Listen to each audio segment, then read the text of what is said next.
Hey guys, Professor Bill, Comic Book University, and Weapon H, issue number 8. All right, let's get into this very story-heavy, character progression-heavy issue. Writer, Greg Pak. Artist, come on, Guiu Villanova. Color artist, Maury Hollowell, excuse me. Okay, this is like 3 times this week that I'm reading Hollowell's name. Letterer, VC's Joe Caramunga. Cover artists, Philip Tan and Romulo Fajardo Jr. There's a variant, Battle Lines variant cover also, Sujin Joe. So, I'm liking this, man. Basically, there's this character that they're finding who seems to be working with the Skrullduggers. However, she also seems to be working against them. The beginning of this book and the end of this book give you a different picture of this character, this blue-skinned female character. That aside, this book shows Korg coming to join the fight, which, good, man. One, it's Weird World. 2, what is anybody else doing with Korg? Titania is also in this issue. There was a whole lot that they could have done in this comic book to reference previous issues of the book. But I look at it as, I'm not going to make money off of previous issues of the book. Only the comic book companies will. So the one time that they do reference another issue is an issue that's coming up from Al Ewing's Immortal Hulk. I think issue number 9 they referenced. So it's like, so that kind of, sorry guys, I'm a businessman, you know what I'm saying? And I do have a specialty in marketing. So I see stuff like that. And stuff like that is not accidental. It's never, ever, ever accidental, because there were references that they could have made to previous issues of this book that they chose not to do. But they did choose to reference an upcoming book to increase sales of that. That's not done accidental. That being said, this comic book is still fantastic. The comic book itself is still fantastic. I have some issues with the art.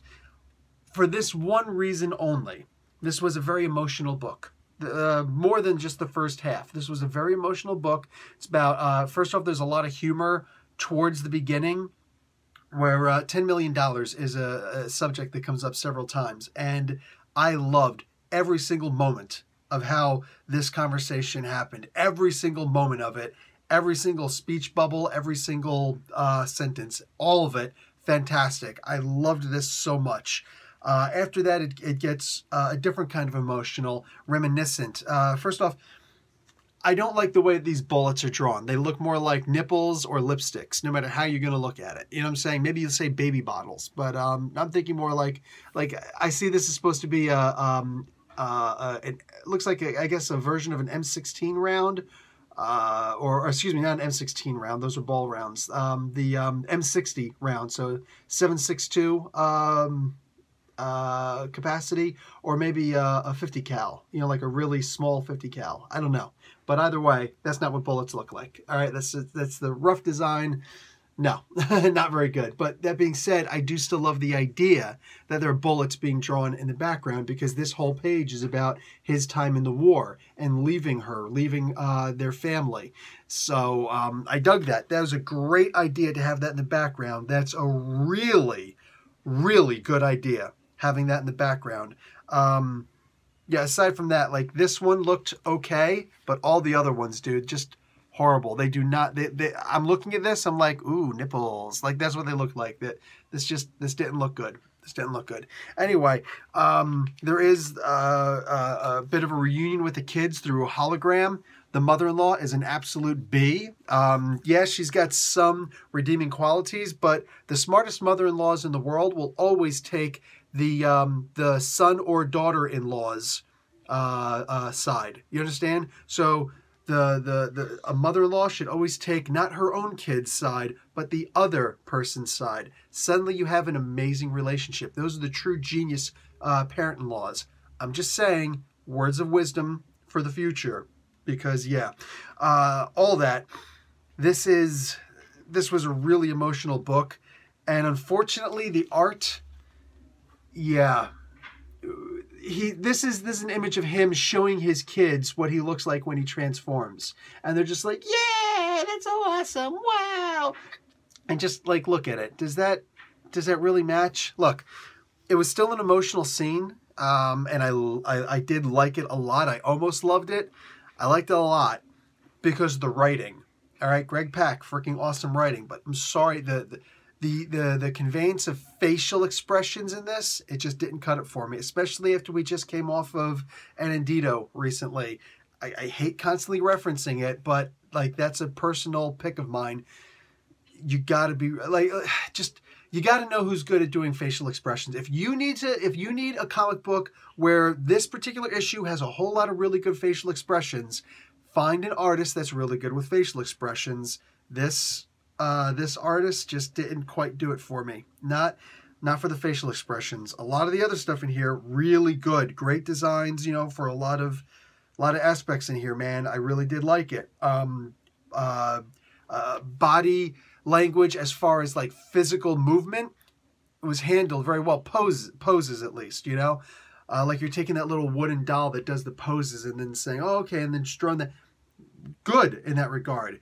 Movement wasn't conveyed very well. Facial expressions were non-existent in this. They were non-existent. Sometimes they expressed the exact opposite method, but it is what it is. I got to be honest. The art was passable, but sorry. I honestly, I would not have even noticed it if this wasn't an emotional issue. Like, that's the way I'm looking at it. If this were not an issue that needed to convey a lot of facial expression and nuance of emotion, then I never would have even noticed that I didn't like the art as much as I wanted to. I wouldn't have even come across my mention in that regard. But unfortunately, this is just one of those issues. This issue had a lot of story progression as far as him trying to reattach with his kids, you know, with his wife and everything. And there was some emotion there, and it was awesome. And unfortunately, art simply did not assist in the delivery of that at all. There was nothing that the art contributed to that. And that's what made me start to look at the rest of the art. You know what I'm saying? So yeah, that's a real bummer. That's a real bummer because I didn't notice any problems with the art until I got to that particular location, and suddenly everything just kind of came caving in, not crashing, but caving in a bit. You know, the house is sagging, all right? The roof is sagging. Just saying. Anyway, still, I have to recommend this comic book. Good, solid issue for a solid title, mind you. I really did like this issue. Can't wait to see the next day. I like also that Captain America was referenced more than once in here. Like, dude, we should get Captain America to help. Oh, no. We don't need Captain America's help. Captain America's not coming anyway. Yeah, but he's Captain America. Yeah, he is. Just the intrinsic value of he's Captain America. There is no, but he's basically just a human. Yeah, but he's Captain America. There was a moment in here where they're mentioning we should bring him along, and Dario Agos says, "Oh no, he'll never sign a non-disclosure agreement, NDA.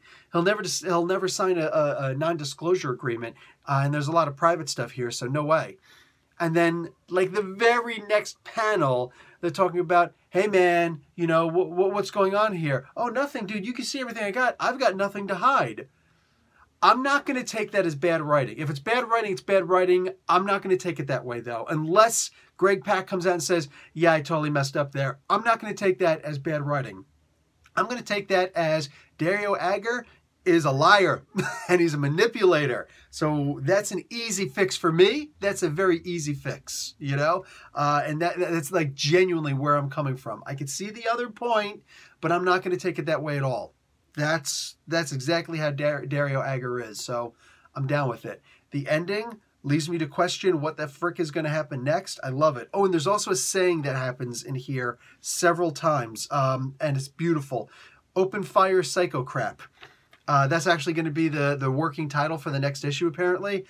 I love its use in here. It came up twice in the comic book besides that last page. This is what the next issue is going to be called.